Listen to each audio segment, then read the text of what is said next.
In the room, we've got Sukiswa Kilimani, who is also a panel member.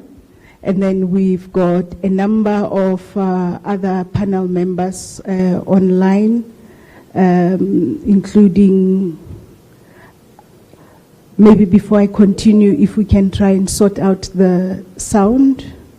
I hear they're saying that the quality is poor. Joanne, can you hear me online? Can you hear me well? Mm-hmm.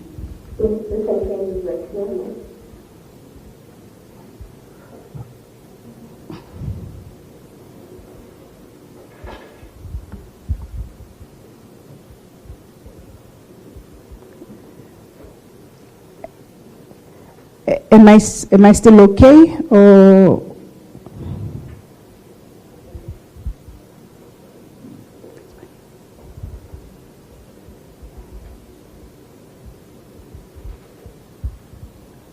I don't know about other colleagues, but I can hear you from my end.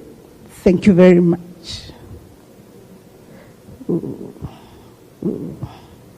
Okay, so we proceed. We'll try and resolve that as we go through the meeting.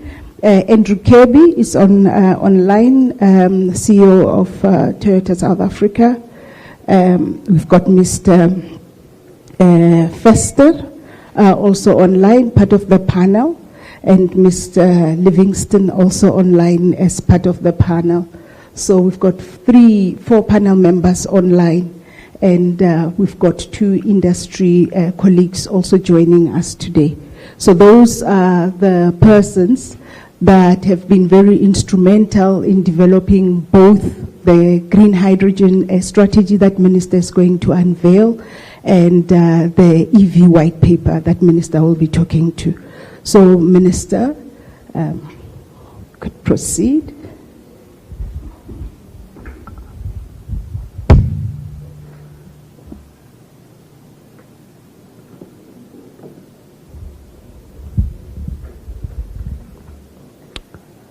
Well, can I start with a very warm good morning to members of the media, as well as the leadership of the 2 associations in the automobile industry.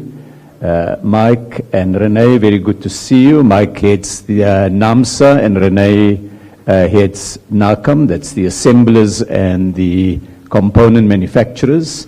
I'd also like to say hello to Joanne Bate, who I understand is at COP28 at the moment, making sure that our interests are protected in those talks. And I'd like to welcome members of the Green Hydrogen panel who are present virtually, members of the DTIC staff, and the Chief Commissioner of ITAC, Ayabonga Tawe, who is also present here today. We're releasing 2 documents this morning.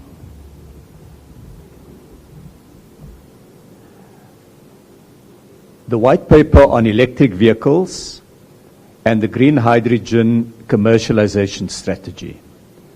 Both of these documents will be available on the website during the course of this press briefing. And the briefing is to provide some context to the discussions.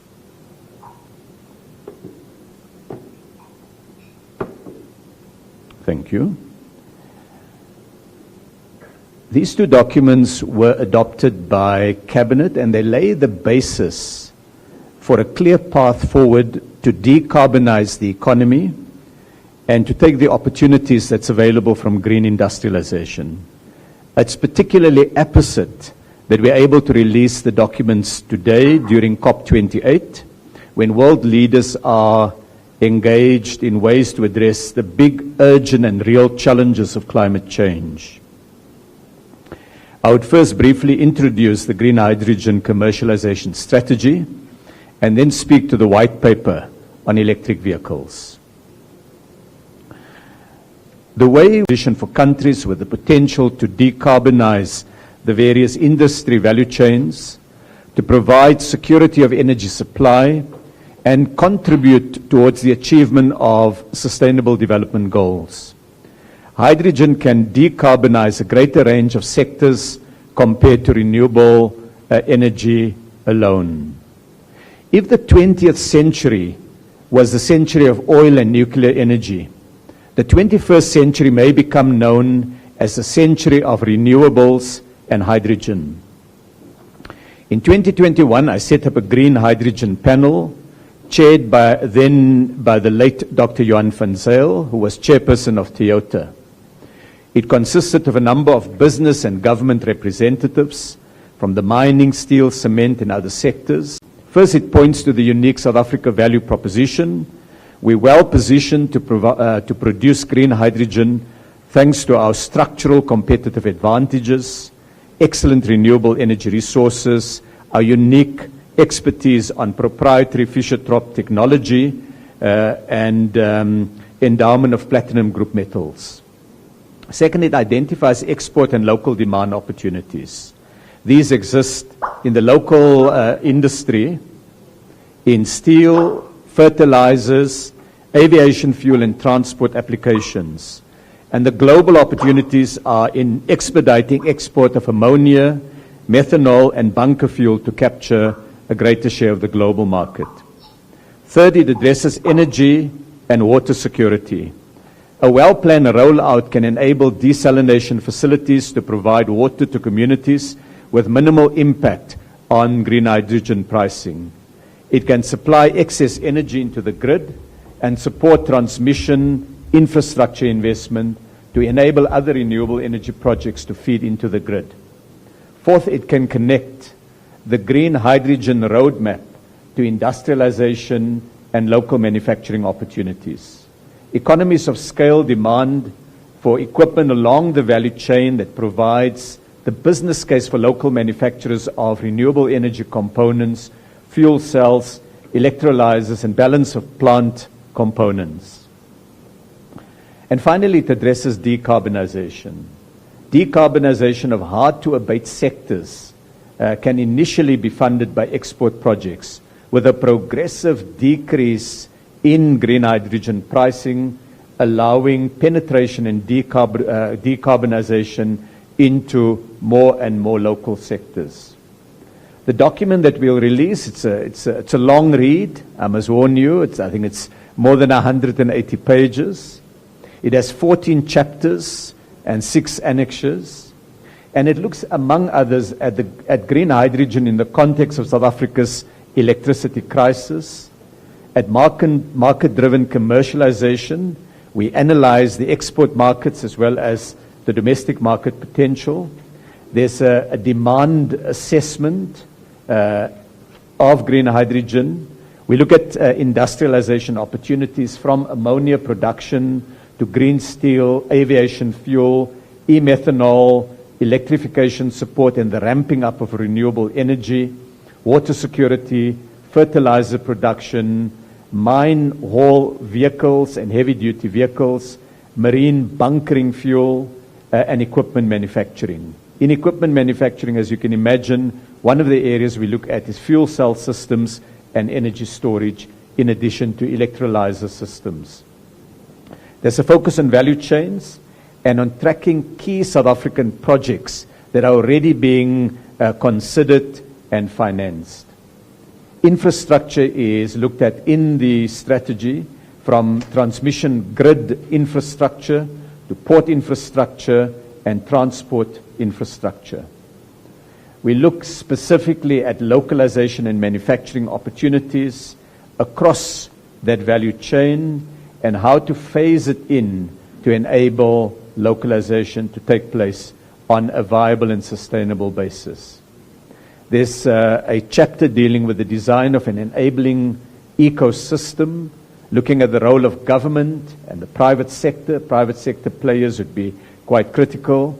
Skills development for a successful green hydrogen economy, socio-economic development and just transition, a clear and focused regulatory environment, And then we look at the existing regulatory environment. What are the regulatory incentives that may potentially be available? What are other countries doing in their domestic market? What are they looking with export incentives? And what can we potentially do? And then finally, in the enabling ecosystem, we look at the availability of low-cost financing. And that looks at what can be done by government, by the private sector, by development finance institutions, as well as partners through the just energy transition. There's a section dealing with strategic implementation, public consultation, and a roadmap and funding plan. We've identified a number of short-term actions that we will be looking at. What are the enablers, the capabilities, the strategy, the key projects that we need to work on, and what are the long-term enablers.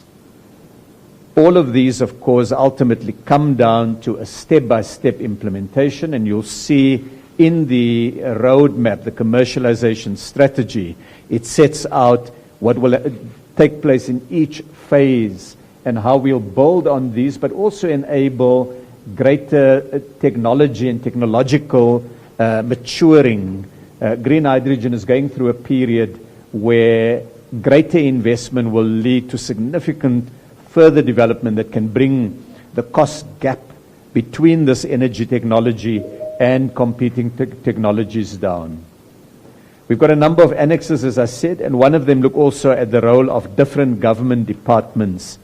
And we provide in the documentation some examples of successful and envisaged projects from what is being announced at the investment conference by Hive Energy for a $4.6 billion green ammonia plant in the Kucha Special Economic Zone, to green steel production that's being considered with one project going through viability, fuel cell manufacturing that is being contemplated in the Vaal area, and sustainable aviation fuel, which is a partnership involving Sasol, among others. The document itself will provide a lot more detail. There are members of the panel that have joined us virtually, and I'm sure that they would also want to say a few words during the engagement with the media. If I may then turn to the white paper on electric vehicles. The global automotive industry is undergoing one of the most seismic shifts in its nearly 150-year history, spurred by the urgent goal of decarbonizing the world's economy in the wake of unprecedented climate change. Regulators and consumers around the world are demanding a range of lower or no emission vehicles, which include electric vehicles, sustainable fuel-driven vehicles, and fuel cell technologies. These are the three primary new technologies being looked at.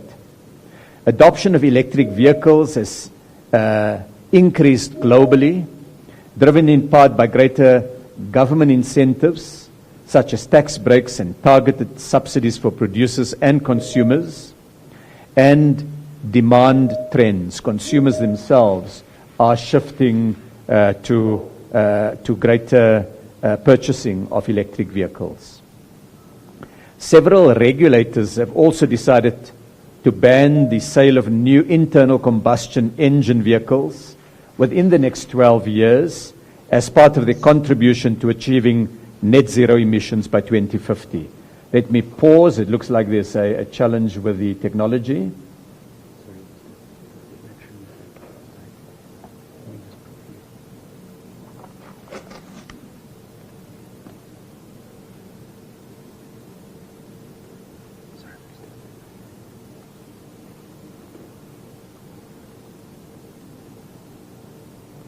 I was making the point that several regulators have also decided to ban the sale of new internal combustion engines within the next 12 years as part of their contribution to achieving net zero emissions by 2050. These global trends will have a significant impact on South Africa and its economy. Not only is South Africa the largest automotive manufacturing hub on the African continent, but it's also highly integrated in global supply chains, and it draws its components from across the world, including from within the region, and it exports the final consumer product to more than 150 countries across the world. As a large and growing number of countries transition both their consumer and producer markets to electric vehicles, the impact will be significant on South African producers. The effective ban on internal combustion engine vehicles in key markets like the European Union and the United Kingdom will be profound, as they absorb nearly half of South Africa's auto production. Cabinet adopted the white paper as the new policy for government. It follows extensive engagement with the auto industry, with meetings with assemblers. Mike Mabasa has been part of a number of those discussions, as well as engagements with component manufacturers. Renee Mutlilal led the component team, and we also engaged with organized labor. We had separate meetings in addition to these broad consultations with each of the 7 global OEMs that manufacture cars in South Africa, and those meetings were jointly held by the Minister of Finance and myself. These discussions, both the ones where we had the entire industry there, the sectors of the industry and the individual firms, gave us a better sense of actual investment plans and each company's global transition strategy. The full roadmap for electric vehicles have 3 components. The first is the white paper, and this covers the framework for the transition to electric vehicles. It indicates what, it gives the broad time horizons, it identifies the means by which we'll do it. Second, we will have DTIC guidelines. It will spell out the implementation framework. That now follows discussion that we're having with industry players, having now finalized and announced the white paper. And the third component would be the Minister of Finance's budget speech that will provide details on the fiscal elements. The purpose of the white paper is to provide a public policy commitment that goes beyond a single budget cycle or the announcement of one ministry. It contains a whole of government platform. In a difficult fiscal environment, Cabinet recognized that public support for electric vehicle transition can be a significant investment and growth strategy for South Africa. In developing the electric vehicle white paper, a set of 6 core principles underpin the policy goals and the actions that need to be taken. First, the transition to electric vehicles is necessary, and the pace at which key decisions are required is urgent given the speed at which markets are developing and the long lead times for investment decisions. Second, attracting investment requires a technology-agnostic approach, which includes really embracing the full range of clean energy sources to ensure an appropriate transition. Third, investment support is required to boost productive capacity. Fourth, policy actions have to reflect cost-effective and fiscally sustainable solutions. Fifth, the auto supply chain, including through beneficiation of critical minerals through the development of a regional value chain, is essential. And finally, policy actions must reflect the need for a just transition in the automotive industry. The white paper distinguishes between the different technologies, which range from battery electric vehicles to fuel cell technologies and sustainable fuels. Sometimes it's called synthetic fuels. And it maintains policy neutrality between these different technologies. The white paper recognizes the major industrialization opportunity for South Africa and for the region to develop regional critical minerals to batteries value chains. Realizing this opportunity will require a regional approach to critical mineral beneficiation. Southern Africa is endowed with considerable mineral wealth necessary for the green transition. Not for our green transition only, but for the global green transition.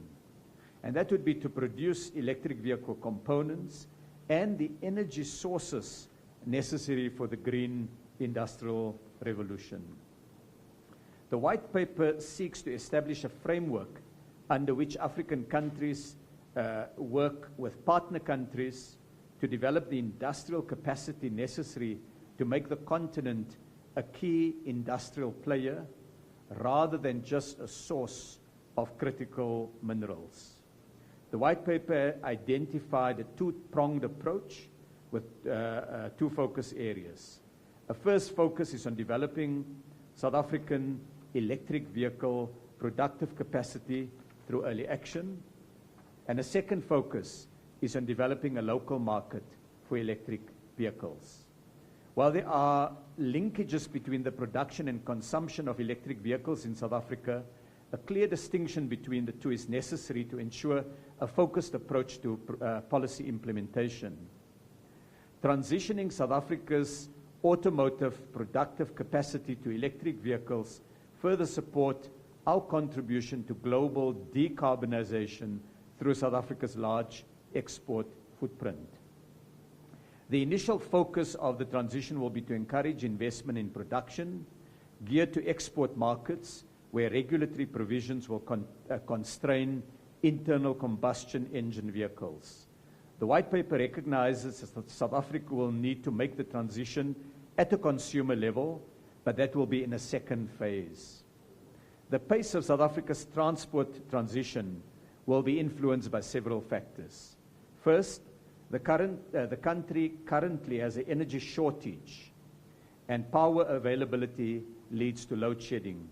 This will impact on domestic adoption of electric vehicles in the short term due to the need to avoid a sharp rise in energy demand on the grid from electric vehicles while the grid capacity is being rebuilt. So we recognize as we navigate our transition, we recognize we do so within a period of energy constraints. Second, the energy mix is skewed currently towards fossil fuels, which have a high carbon footprint. This may impact on domestic adoption of electric vehicles due to the lower positive impact on emissions from electric vehicles that continue to use fossil fuels for charging purposes, which in turn, as you can imagine, reduces the overall decarbonization benefit of electric vehicles in South Africa compared to countries with a greater renewable energy mix. The third is the charging infrastructure rollout is still in early stages, and we need to ensure interoperability of the privately funded charging systems. Lessons from network industries are clear that interoperability supports greater access and competition, which can deliver better prices. Fourth, and finally, the prices of electric vehicles are currently at a significant premium compared to internal combustion engines, ranging from 20% to 50% above equivalent internal combustion engine models, making them uncompetitive, particularly with price-sensitive consumers. However, these premiums are projected to decline over time, and early adopters point to the total cost of ownership over the useful life of an electric vehicle as comparatively lower due to lower operating costs such as refueling and maintenance costs. The white paper itself, which is being made available to members of the media, covers 7 chapters. It provides a brief introduction to the global and South African context. It provides details on the global transition, including the global and local policy landscape, the implications for South Africa, and the contribution of the automotive industry to the South African economy. It provides details on the principles followed in developing the white paper, the context, the policy goals, and the actions to transition production towards electric vehicles. It looks at the policy goals and actions to develop the local market, the details on funding and stakeholder support required to achieve the goals of the white paper, and then it concludes with the action steps. There are 10 actions in support of the development of South Africa's electric vehicle productive capacity. I'm not going to go through them in any detail, but the first and perhaps foundational one is an increase in levels of investment and funding, including the development of improved incentive support that will be announced through the new guidelines. And the higher levels of investment funding are intended to catalyze investment in both assembly and component manufacturing. We're looking at extending the current petrol-driven incentives to electric vehicles and provide additional support in the form of tax or fiscal measures, as well as the use of what is called the JET IP funding. These are the resources that we've agreed with partners as part of South Africa's transition. The second area is facilitation and development of an electric battery regional value chain, including raw material refining, battery active materials and component production, and cell manufacturing. This is to deepen the Southern African region's participation in the automotive value chain. The third one is the introduction of a temporary reduction on import duties for batteries in vehicles produced and sold in the domestic market to improve cost competitiveness, and this will be subject to careful consultation to ensure that local producers are not undermined. The fourth is securing or maintaining duty-free export market access for vehicles and components produced in South Africa. The fifth is to leverage research and development tax incentives to deepen domestic value addition, to get our own developments, in particular the battery value chain. Next, 6 would be commercializing green hydrogen production, as I've indicated earlier. 7th is implementing energy reforms and working with industry to ensure that auto plants are able to continue producing. The 8th one is implementing other network industry reforms, including freight rail and ports. The 9th one is refurbishing the rail line between Gauteng and the port of Nuga to improve overall cost competitiveness. And the 10th one is a skills development and certification program to ensure that South Africa is well positioned with the skills to move forward. We have identified some 6 areas in the development of a South African market. Up to now, I've spoken about production and export, but we see step by step in the number of years ahead the development of the domestic market also. In the white paper, we identify dates when the incentive architecture will be published, when the amendments to the regulations and guidelines will be done, when the Treasury announcements will take place, and when the investment scheme guidelines will be published. We have a forum called the Executive Oversight Committee. It currently consists of NAMSA, NACAM, NUMSA, and a number of government entities. We're going to be extending and enhancing membership of the Executive Oversight Committee to bring in rail and electricity players, technology developers, support infrastructure players, and other stakeholders. And we've also identified a particular role for the Industrial Development Corporation in the implementation of the work both on grid capacity and scaling up charging infrastructure, as well as work relating to the transition to electric vehicles. I've taken quite a bit of time taking members of the media through why we're doing the green hydrogen and electric vehicle transition, how we're sequencing this over the period from now to 2032, where funding can be obtained, what the respective roles of the private sector and public entities will be, and how we want to ensure we build a just transition, mindful of employment, of the impact on communities, and on sustainability. So taken together, these two represent quite significant policy and implementation frameworks as South Africa embraces the opportunities for green industrialization. So can I then hand back both to our MC and to the DG. Thank you very much for this opportunity to set out these two documents. Copies of them are now available and will be circulated in the meeting to members of the media. They will also be electronically available on the DTIC website. Anyone who can't contain their enthusiasm to go through these documents, there are copies just behind you, but they will be brought to members of the media. Thank you very much. Thank you, Minister. As our MC indicated, that we will take comments from the panel members and then take comments also on the EV white paper. So going back to the green hydrogen strategy, we'll ask first Joanne Bates, the COO of the IDC, to come in, then followed. And she'll make her comments online. She'll be followed by Kobus Fenster, and then Mike Livingston and Cosmos Chiteme from the DSI.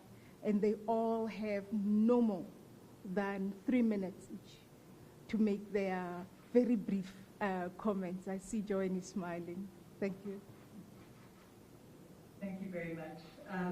I think just to briefly summarize on the green hydrogen commercialization strategy, I think firstly just to highlight the amazing collaboration that it represented between private and public sector and companies across different industrial sectors in formulating a country approach to green hydrogen commercialization. The focus is not about electrons for export, but really about building industrial pathways and decarbonizing industrial pathways within South Africa. From why South Africa? We have abundant renewable energy resources, proprietary Fischer-Tropsch technology, and we really are incredibly well placed to play a very meaningful role in the production of green hydrogen and the broader value chain. We're looking at local use cases in products including steel, fertilizer, aviation fuel, and transport, where we see significant opportunities for both decarbonization of heavy industry as well as new export pathways for new green products. From an energy perspective, we do believe, and this was part of the public commentary, that the opportunity of the distributed renewable energy resources will complement the electrification and not compete with electrification. And furthermore, the water opportunities that are being exploited in order to support green hydrogen can also look at satisfying water needs of communities and regions in water scarce areas around the country. As mentioned, the opportunity here really is in the manufacturing of key components in the green hydrogen value chain, including electrolyzer, fuel cells, and balance of plant, and really looking at how we can build sustainable, green and resilient, inclusive industrial pathways as we rebuild the manufacturing sector off the back of this opportunity. And then critically, this is a means through which we can decarbonize some of our hard-to-abate or heavy industries, particularly petrochemicals and steel, which presents enormous opportunities. So on that note, I will hand over to Kobus, who is well known in our steel space. Thank you. Good morning, everyone. Good day. Thank you, Joanne. Yeah, I think on this journey we've been working as a team with a broad range of stakeholders in developing the green hydrogen commercialization strategy. Specifically to the steel industry's decarbonization ambitions, it's very important to to have a reliable and available green hydrogen in the foreseeable future. Within the ArcelorMittal's own decarbonization roadmap, we assume the availability of green hydrogen in the future, which form part of our whole decarbonization strategy. It's quite an exciting journey whereby old industries will have a period of almost asset revitalization. I think the important part that we have to move now is implementation. We have to make sure that as a country we do not lag the developments within other regions. So I'm looking forward to participate and play a role in the real commercialization and the implementation. Thank you, Joanne.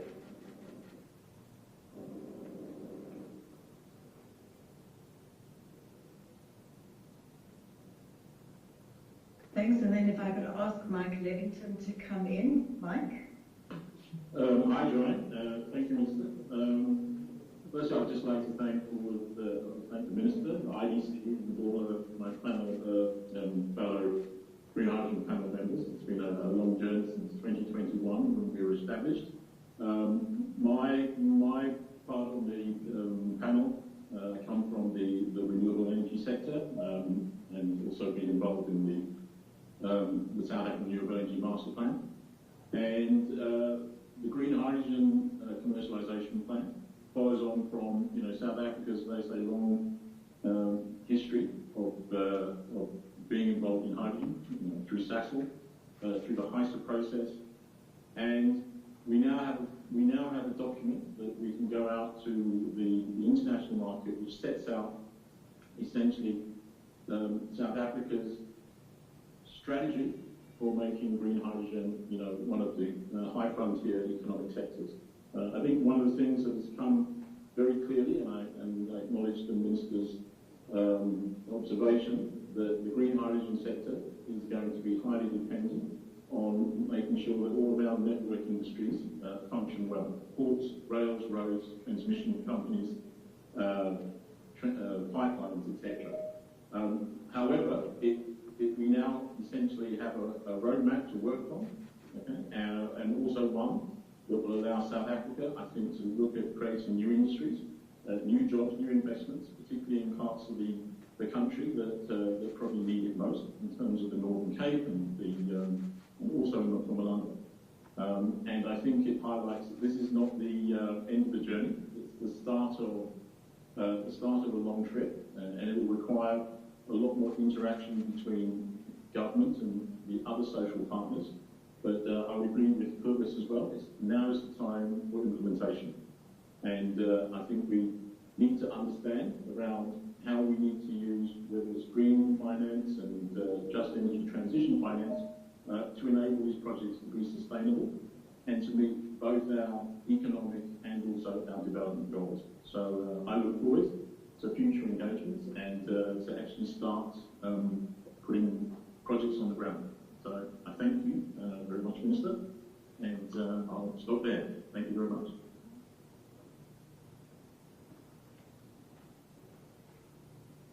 Thanks. And Acting DG, if I could ask Cosmos from Department of Science and Innovation to now come in, because the work of the Green Hydrogen Commercialisation Strategy builds on the wonderful work of the Department of Science and Innovation. Cosmos? Good morning, Honourable Minister, and good morning, colleagues. My apologies for my dress code. I just need to quickly move out of the house to take the meeting because it was sharing. But thank you, Minister, for the strategic paper that now gives us the support that we need as government to really align some of the initiatives that we've already been involved in. From the DSI perspective, we've always supported the development of certain value chains along the hydrogen fuel cell technologies that are relevant to the automotive sector, with a focus on making sure that we get the value-added components like catalysts based on our PGMs, as well as text that goes into the automotive applications. In addition to that, we have also supported the work on the limited campaign battery value chains that are looking at again value-added components such as precursor materials that then go into the cathode materials for lithium-ion batteries for both stationary applications as well as the high energy density batteries that are available for the automotive sector. We have also started some initiatives on skills development through the energy storage internships in partnership with the private sector. And this is aimed at developing the solid baseline skills that are necessary to support the local manufacturing of electric vehicles. And we also appreciate the fact that this paper actually positions both battery electric vehicles and fuel cell electric vehicles as complementary technologies that we have always believed them to be. And we are very fortunate as a country that we've got the resources that go into all technology, and we therefore contribute to economic development in the country. So with those words, thank you again, Minister, and thank you to all the colleagues who have participated in making sure that this document is now able to be launched. Thank you very much.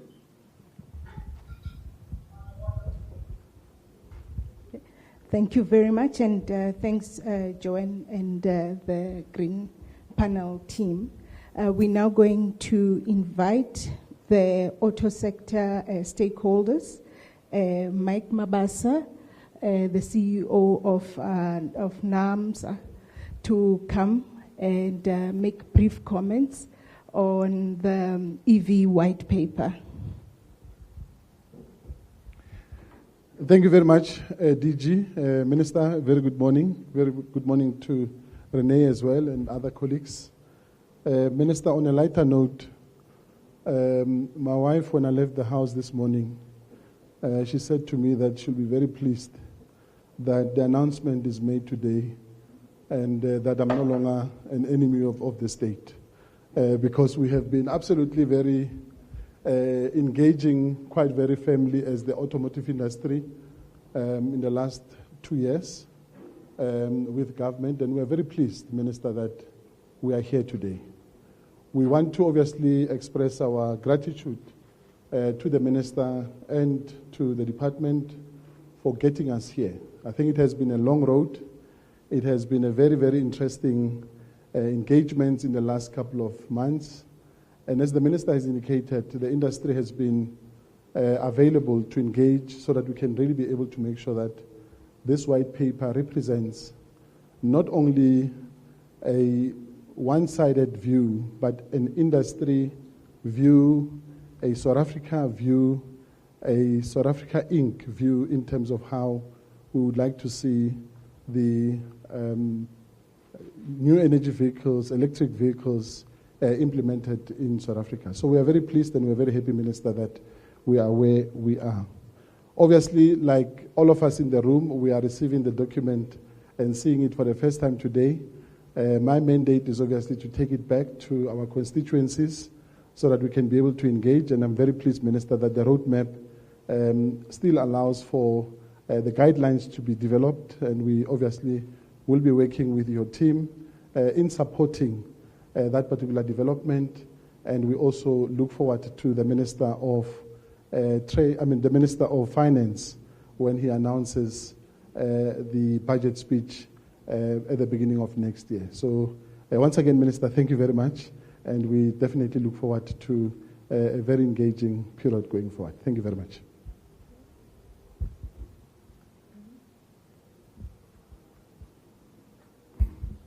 Thanks. Greetings to the colleagues, Minister, to you and your team. Thanks for having us. As part of the brief to my colleague, I'm glad that I was not classified as an enemy of the state. My salary doesn't allow the protection needed for such things. Minister, I think we must first appreciate and recognize the amount of work that went into getting us to this point.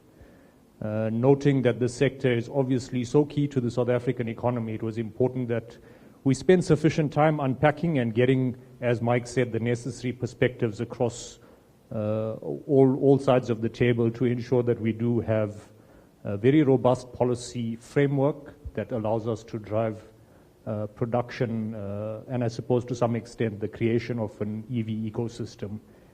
As you said, Minister, the sector is changing significantly in the next few years, more than what we've seen previously. So from our perspective as component manufacturers, we welcome the finalization, and it does give a yardstick that allows the sector to progress its strategic plans to move into new modes of production. If I can quickly touch on some of what you've shared, as Mike said, we are receiving the detailed document for the first time, but if I could just touch on some of the key points and how that filters back to a components production perspective. I think it's probably the right thing that we focus on production as phase one, especially, and I think the components constituency is glad to again get the messaging that localization of components and materials remains key as part of our longer-term autos industrialization strategy, whether that's in an EV or an ICE context. So the continued focus on a technology-agnostic program is, again, one that's suitable and probably allows us to be agile as technologies develop. Like you said, changing so quickly, we don't know what changes are in store. So the technology-agnostic program continuation is important from a value chain perspective. Our own research, as we've been going through this journey with your team, the NOCAM membership base, representative of the very high number component producers from either multinational, domestic, large SMME type companies, one thing became very clear to us in our own feedback through this whole process, and that is key was going to be identified support for greater investment, and I suppose supporting things like global technology partnerships and licenses, and we welcome your focus on the increased investment support. It's probably important for us to note that component companies in South Africa have already been exporting into these kind of new energy vehicle value chains. Although we may not have a BEV line already happening in South Africa, we've already got components that are supplying BEV lines globally. So I think the focus on market maintenance and growth also key, and I think provides an opportunity to scale up on component production into these new technologies. I suppose we also focus or welcome the focus on infrastructure and other network regulatory development. This is obviously key for long-term competitiveness of the sector as a whole. Simply expecting an investment policy to drive long-term competitiveness would be naive, and being part of a wider, let's call it government framework, which the white paper hopes to inform, I think is an absolutely key measure. Of course, I mean, you did mention the temporary battery reduction import duty, which I suppose to some extent in an ideal world, from a pure localization of components perspective, we would not want to see long-term duty reduction on components. Of course, we want to see those made in South Africa, but we understand the context and the rationale behind the temporary measure that you intend to put in place. I suppose it does allow us as a sector to work with our regional partners in the Southern African region to develop robust value propositions for the battery production objectives. So, Minister, I don't know, I think if I've overstepped in terms of time, apologies, but I think what we've received this morning hits the key notes in terms of what we want to see as a sector going forward. We look forward to the next implementation steps and guideline development. Thank you.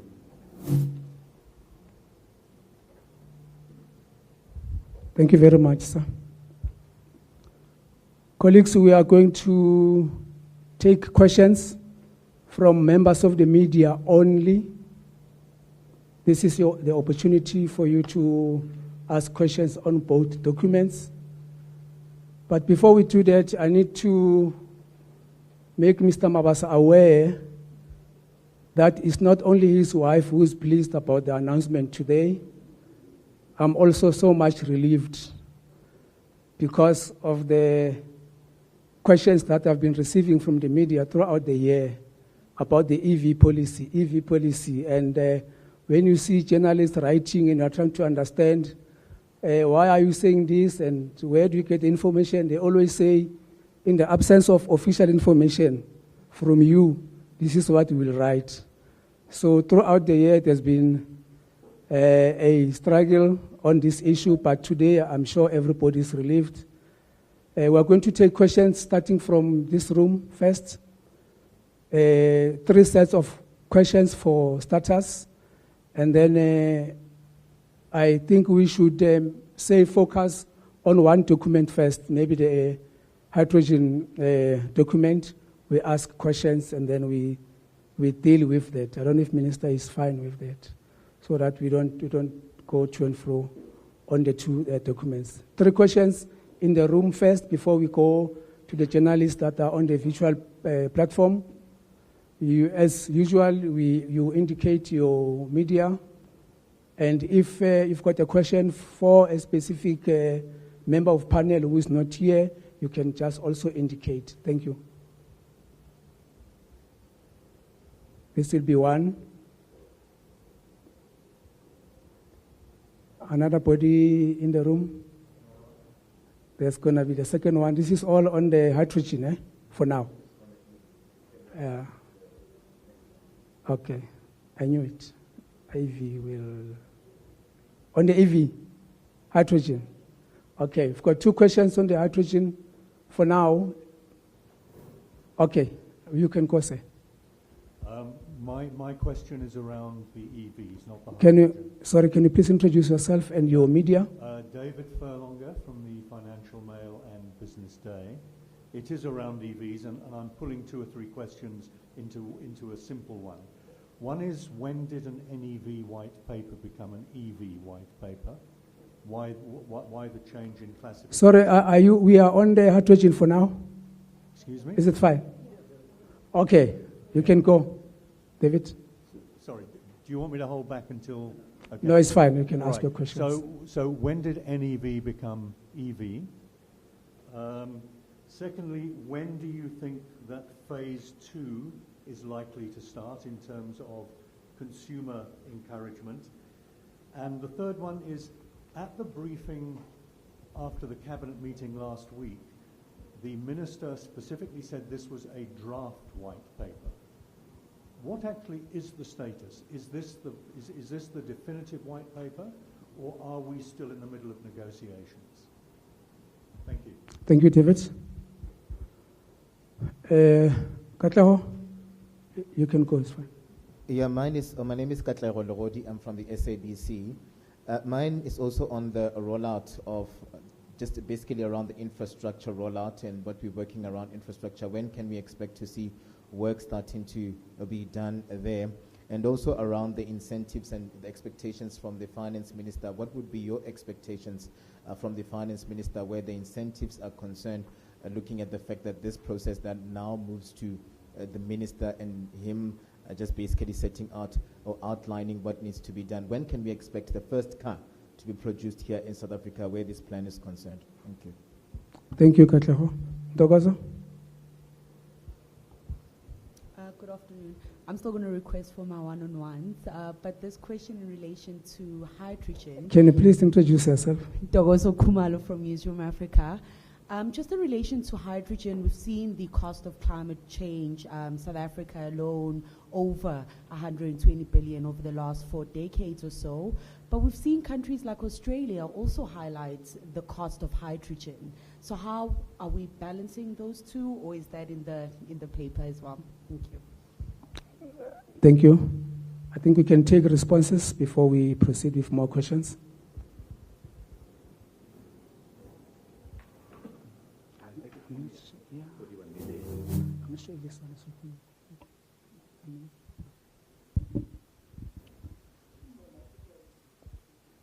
This one. You want the minister to be there? Or you want us to use this one?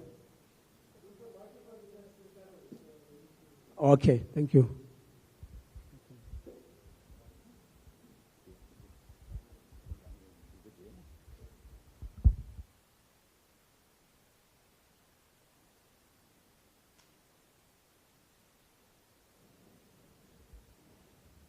Well, First, thank you very much. I hope everyone is able to hear, and I see that the power on this iPad is also declining. Let me start first by responding to David's questions. Hello, David. So, when we published the green paper, we called it a new energy vehicles paper. And throughout until probably the latter half of 2023, we continue to call it the new energy vehicle white paper. And in the course of discussions, it became clear that a bit of a brand has developed around the word electric vehicle. So for branding purposes, we changed it. But as I indicated in my introductory remarks, what we mean by electric vehicles cover the different technologies. We refer there to battery electric vehicles, fuel cell technologies, and within the white paper, we're even making provision for the syn fuels or smart fuels that Europe is now looking at as an additional energy source. So in order to enable global investors to have clarity that we have an electric vehicle roadmap, we've branded it this way, but the underlying content has not changed. So this is not only about battery electric vehicles. That is one of the technologies, but it covers the other technologies. The second question, David, that you asked is on the phasing between, let's call it the production and export phase and the consumption and domestic market development phase. We anticipate that this would happen within a period that will stretch over 7 to 8 years. It's not one moment. So in other words, we'll start with charging infrastructure much earlier. But the exact date when we're looking to really develop the consumer side of the market will depend on a few factors. So as we make progress on these these factors, we would then be able to finalize the full program of domestic market measures. The first factor is obviously grid stability. That we expect to happen within a relatively short time compared to some of the other factors, and that of course is linked to the National Energy Plan. The second one is the degree of transformation of our grid. If our grid remains largely coal-based and high emission grid, the climate change value to domestic consumers would be lower. So we are backing a green dash to try to get greater levels of renewable energy on the national grid. As we make progress with that, the time frames to bring in the domestic market measures, of course, grow. The third leg of it is the success in getting production in South Africa. The heart of our domestic market transition is that we want to continue to be a producer with a long-term future. We don't want to be relegated to being only an internal combustion engine producer. There is a danger that if poorly managed, electric vehicles would be imported, ICE vehicles, that's internal combustion engines, would be produced for the domestic market and export, and come 2030, South Africa would be sitting with a declining asset base, which is a purely ICE-based production capability. As consumers then transition in anticipation of the 2035 deadline in the European Union and in the United Kingdom, as they transition more actively and more aggressively towards electric vehicles, we'll sit with a stranded industry. So as we make, if we, putting it differently, David, if we were to successfully make the transition on the grid and get production here quicker, we will move the time frames for consumer measures forward much faster than otherwise. So that's really the transition.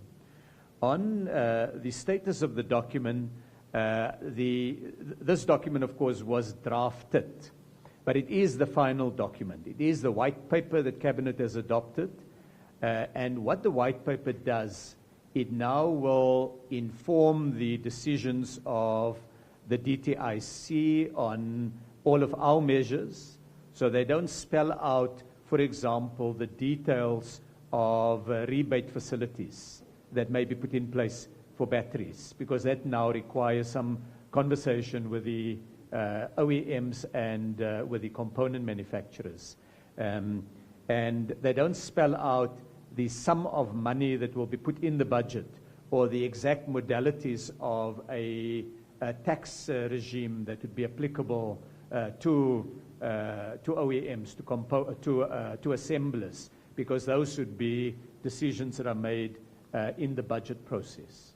So the white paper, as a statement of where the country is at, is the policy position, but the elements that now will be rolled out will be announced over the next number of months, as I've indicated. If I turn next to, I think it was Katlego who asked questions around infrastructure rollout. So there's two kinds of infrastructure we talk about with electric vehicles. The first one, obviously, is the generic infrastructure is required. You need a grid that is able to sustain charging infrastructure by having electricity available. If you have constant load shedding, then the appetite by consumers to transition from petrol-driven cars to electric vehicles will be less.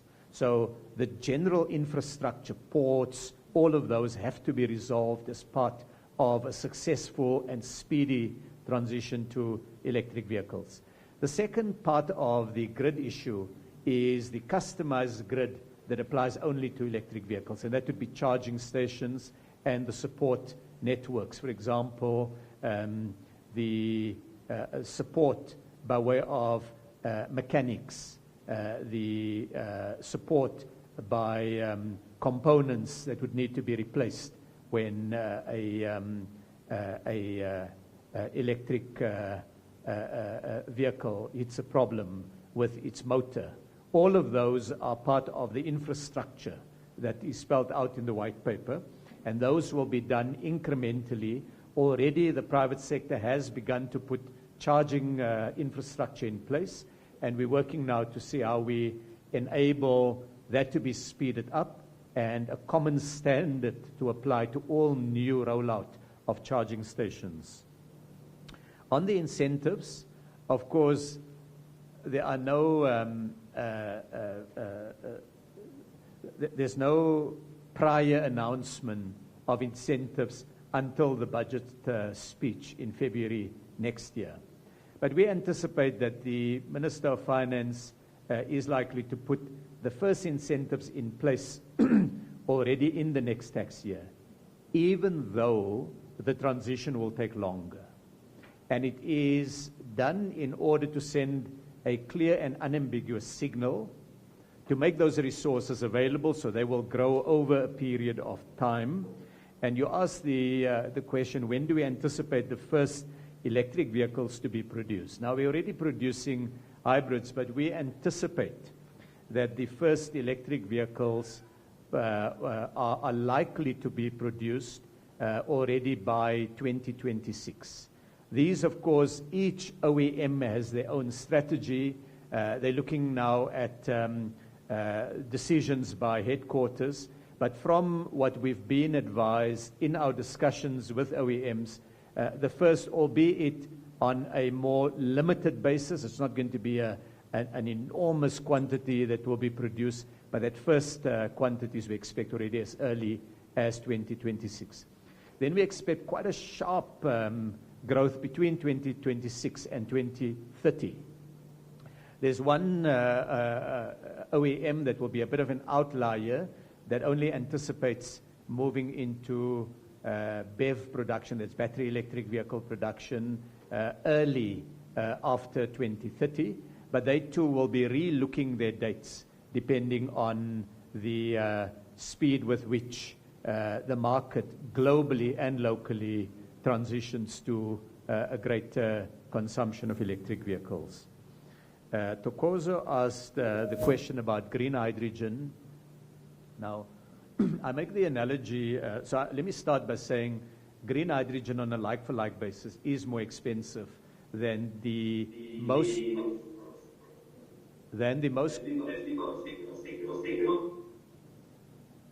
I wonder if we can get some support just to get the echo out. Right, it's worked. So green hydrogen is more expensive than the most competitive alternative technology.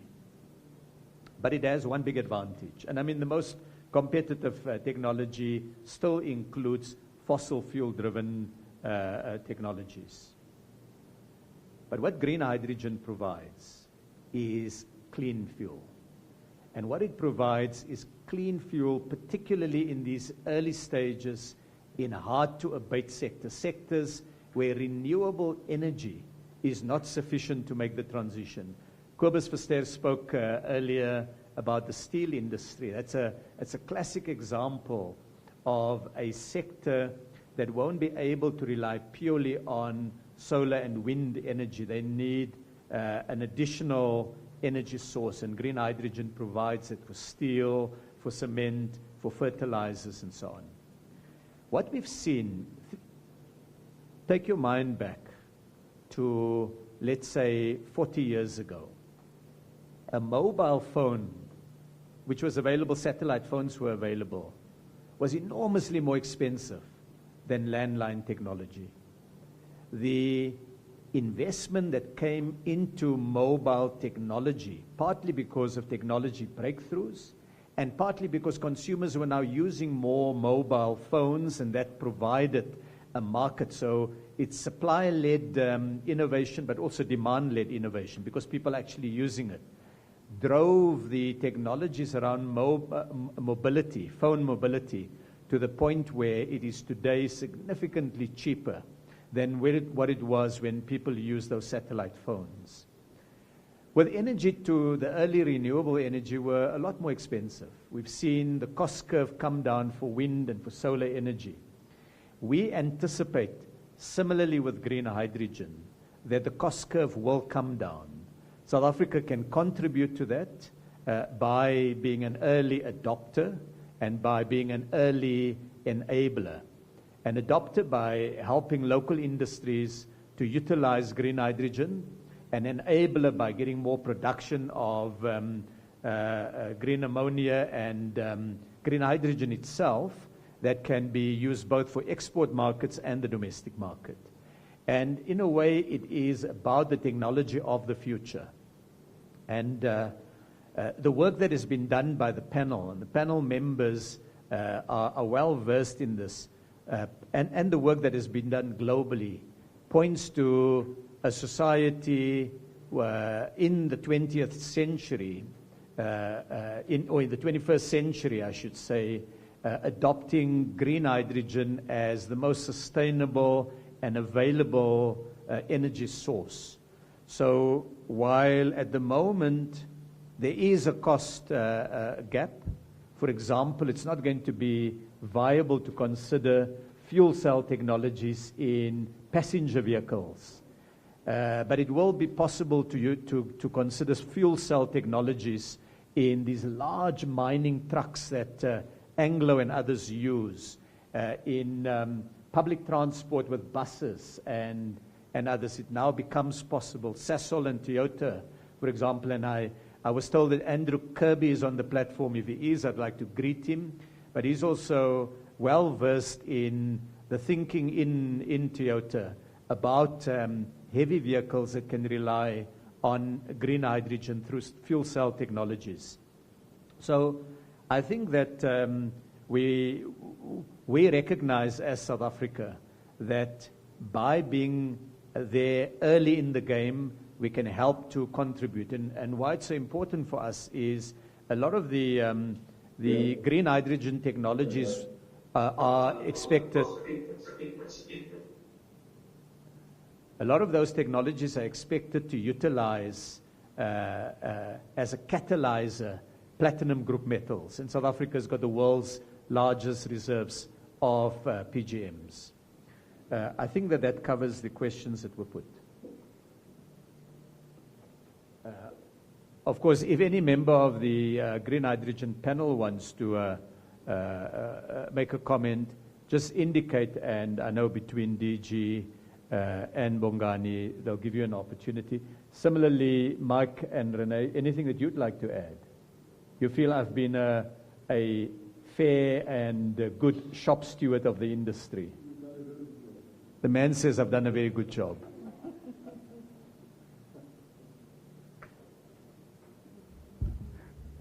Thank you, Minister. We are going to go on the virtual platform. We're giving an opportunity to the journalists that are on the virtual platform to ask questions.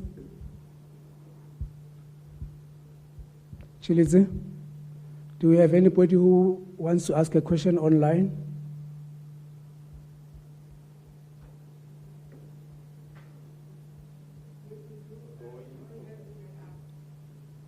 Okay, can you just unmute him so that he can ask his question?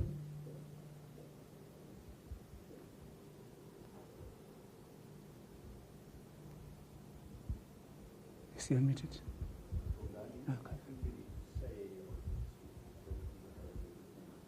Okay. Roy Cocaine, this is your opportunity to ask a question. If you could please unmute yourself if possible, and then you can ask your question. Thank you. Is it working?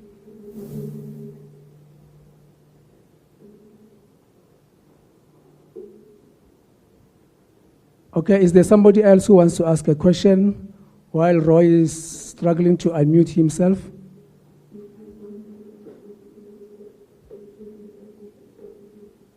Sounds like somebody is talking. Okay. I was referring to the journalist online. Can you hear me now? Yes, we can. Loud and clear. Thank you. Can I go ahead? Yes, please. It's Roy Cocaine from MoneyWeb. Just got a few questions on the EV strategy. Mr. Patel, you mentioned the price difference between the cost of ICE and NEV vehicles.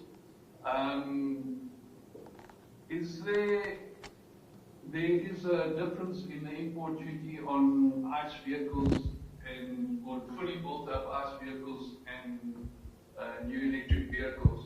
Is there any plan to actually bring that duty down to sort of parity, if there's parity between the import duty charge and those? I know it's something that the industry has been pushing for many years and said it's illogical.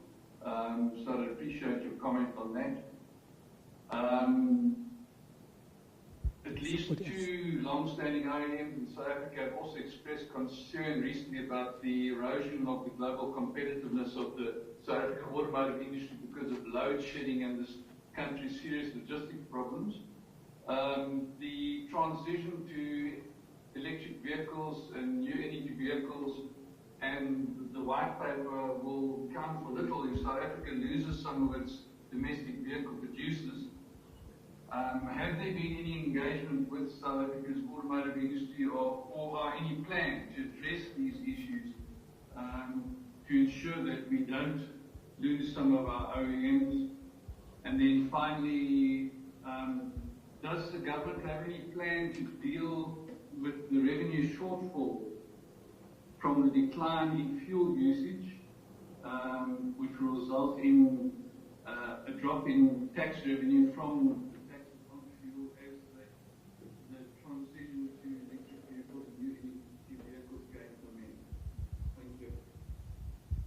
Thank you, Roy. Is there another person online who wants to ask a question, Chilize?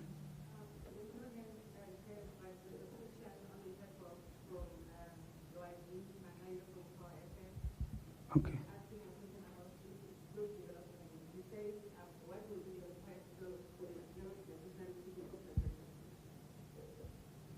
Okay, thank you. Yeah, we can just go internally here now for maybe 2 more questions. Can we give it to the lady first, Bloomberg?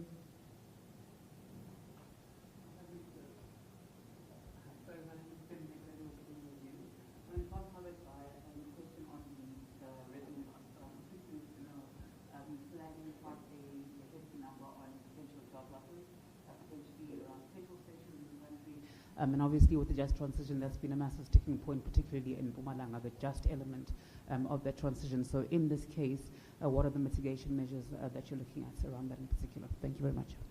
Thank you, Stembile. You can also have yours. Thank you. Good morning, Minister.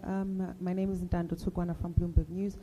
Have you gotten to a point where you've spelt out the cost of South Africa's EV transition? How much funding would you need? And then another one to Mr. Mike Mabasa. NAMSA has been of the opinion that the lack of consumer incentives was counterproductive to an EV take-up.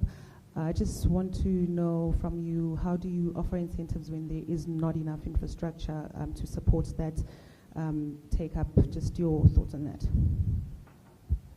Thank you, Ntando. Minister?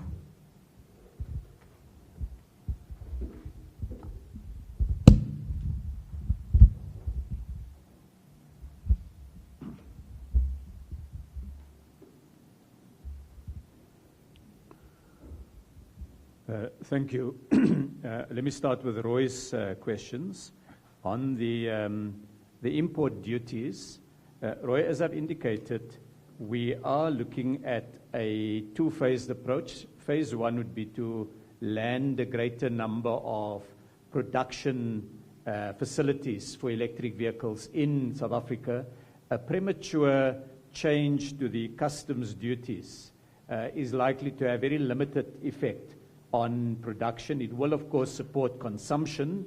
In other words, those who wish to buy electric vehicles. So at an appropriate point in time, we will look at that as a measure. Doing it right now and bringing a lot of electric vehicles in 2024 onto the market is probably not smart given the grid challenges that we face. So we'll be talking to the industry from time to time, comparing notes. We've got this executive oversight committee that will enable us to look at when is the optimal moment when we make a change to the import duties. On the concerns relating to the erosion of global competitiveness, I think you're referring specifically, I would guess, Roy, to the comments by Thomas Schaefer and Neil Hill from Volkswagen and Ford, respectively. And I think they're absolutely right on the question of both energy and transport logistics. That's fundamental. The reason why companies locate in South Africa is a combination of market demand. We buy 500,000 cars, new cars a year, so there's a market here. But linked to that also is that we're capable of producing vehicles and moving it to market. And the producing side requires energy. The producing side requires transport logistics. There are thousands of components that make up a vehicle. When components are stuck in a port, then they undermine the ability to cost-effectively produce vehicles. And then, of course, the finished cars should not be sitting in factory warehouses. They've got to get to the market. So I think both Thomas and Neil are right to point to these as quite fundamental challenges. And we've incorporated that in the white paper as a critical element. So it's not only a factor outside of the white paper, although it needs to be addressed. Even if we didn't have an EV transition, we still would have required to do it.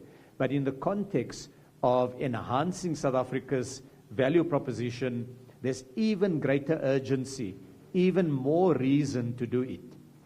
And the recent announcement by the Minister of Finance, for example, of the support that National Treasury will be making is a question that the representative of the Energy Council raised. So in the white paper is not an energy paper, so it's not going to try to substitute what is in the energy plan and what will come out of the integrated resource plan, the IRP, that DMRE will publish in due course.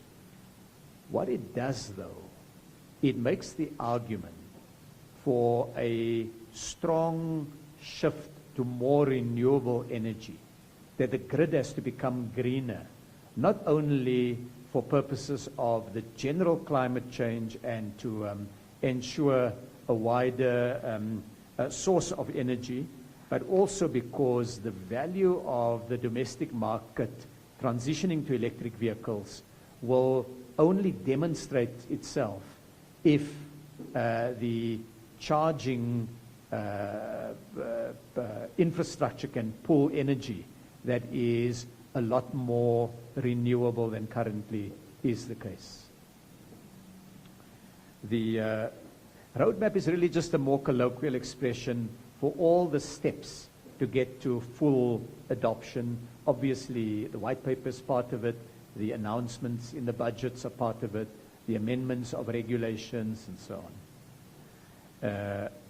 Lwazi, you've raised an important question, and it goes to whether in the previous technologies or the current technologies, in the coal-based technologies, well, I shouldn't even say coal-based, in the fossil fuel technologies, Africa has been largely a supplier of raw materials to the world.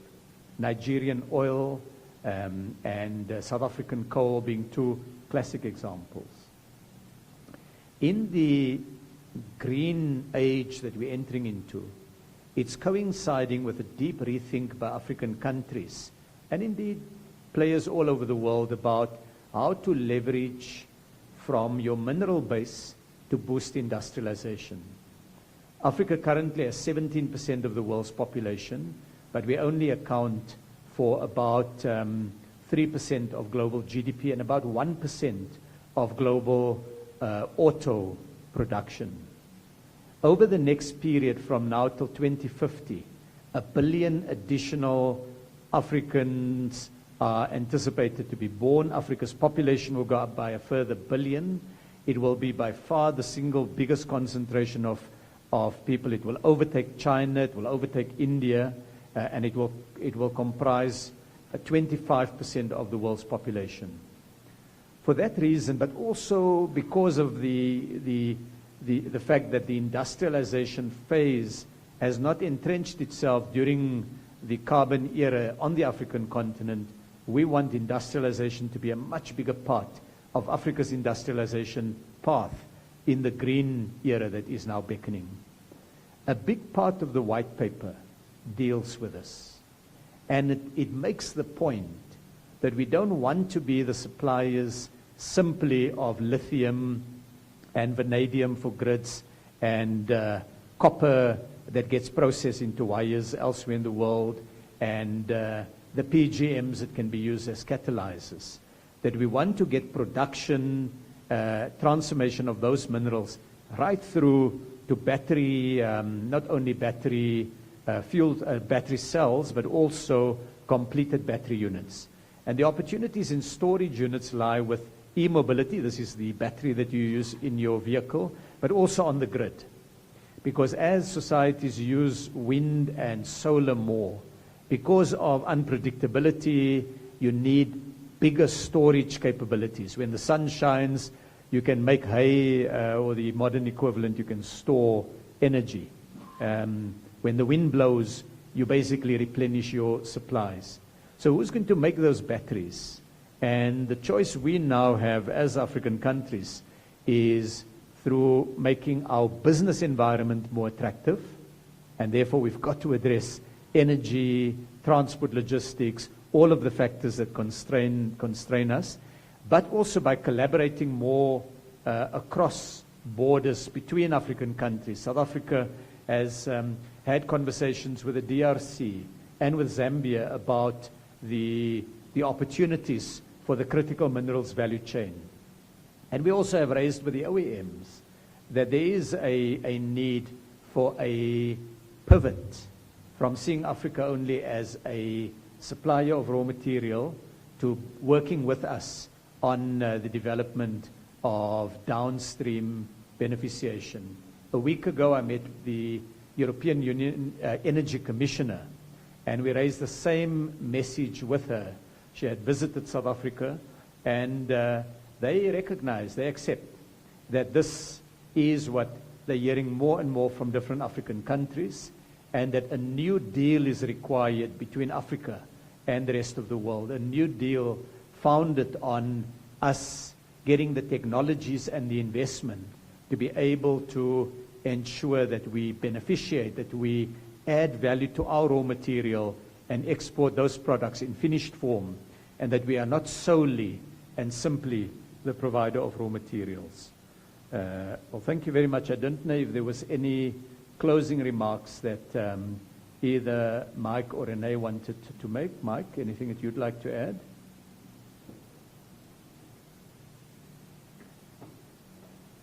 Thanks, Minister. I think Julia asked the question around skills. Julia, I think the industry and government has been working very closely, in terms of making sure that skills development becomes a very key. As the Minister indicated earlier on, we do have an EOC mechanism. We've got a skills development work stream that looks at all the industry-specific skills-related challenges that we have, and we believe very strongly that now with the white paper published, it will also help us to accelerate all these other conversations we're having across the entire 7 work streams that we have within the EOC, so that we can really be able to make sure that we give traction to each of that piece of work that we're doing. Thank you very much.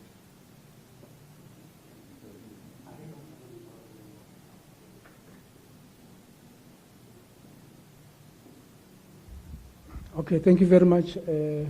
Mabasa, Minister, Renee, DG, and the other panelists that are on the virtual platform. And thank you very much to you, journalists that are here, that have managed to make the trip to Pretoria. We are hoping it was worth it. And everybody who is on the virtual platform, thank you very much for your attendance. We have come to the end of the media briefing. Thank you.